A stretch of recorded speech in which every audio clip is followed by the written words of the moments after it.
Jubilee से लेकर रूनाकुड़ा घाट तक यातायात व्यवस्था को दुरुस्त करने, महत्वपूर्ण स्थान पर सीसीटीवी लगाने, ट्रैफिक व्यवस्था को नियंत्रित करने और सड़क हादसों पर रोक लगाने की मांग करते हुए आज भारतीय जनता पार्टी की तरफ से विरोध प्रदर्शन किया गया।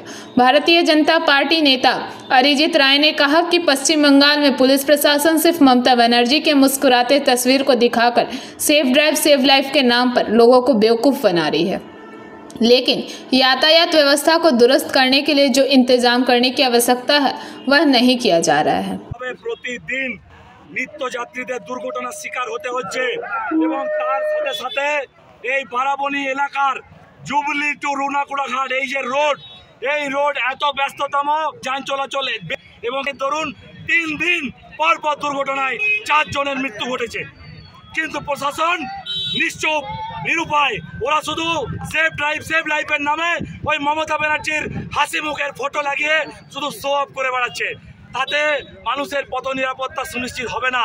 তাই আজকে এই পুলিশ প্রশাসনকে আসানসোল দুর্গাপুর পুলিশ কমিশনারকে চোখ খোলানোর জন্য আজ আহ্বান করছে। আপনি রোড নিয়ন্ত্রণ করুন, স্কুল টাইমে যা হেভি ভেহিকল বন্ধ করুন এবং এই ইসিএল সহ যে সমস্ত সংস্থার ওভারলোডেড 16 চাকা 18 চাকা যেগুলোর কোনো অথরিটি নেই এত ওভারলোডেড গাড়ি এই ছোট রাস্তার মধ্যে যাওয়ার, সেগুলোকে এইগুলো বেপরোয়াভাবে বেআইনিভাবে এমভি অ্যাক্টকে রুল ব্রেক করে তারা এইসব করছে। আর শুধু প্রশাসন এই যে ঘটনা হয়েছে এলাকায় কোনো সিসিটিভি নেই, এই যে 4 জন মারা গেছে, একজন আদিবাসী পরিবারের 2 জন স্বামী স্ত্রী, কিন্তু সিসিটিভি নেই, তারা ধরবে কোথা থেকে? এখনো কালপিট আজ আন্দোলন ঘটবে। যে গোটা শিল্পাঞ্চলে কালীপাহাড়ি থেকে শুরু করে বিভিন্ন এলাকায় দুর্ঘটনা করুন, ট্রাফিকে যারা আছেন ট্রাফিকে শুধু মমতা ব্যানার্জি চলবে না এবং ইসিএলকে অবিলম্বে যেগুলো আন্ডার এজ নেই সেইগুলোকে দিয়ে এইভাবে বেপরোয়াভাবে ইসিএলকে এইভাবে গোটা রাস্তা চালাচ্ছে। শুধু এলাকার বিধায়ক তৃণমূলের ক্ষমতায় থাকায় লাগিয়ে নিয়েছেন আর গোটা রাস্তাটা অন্ধ।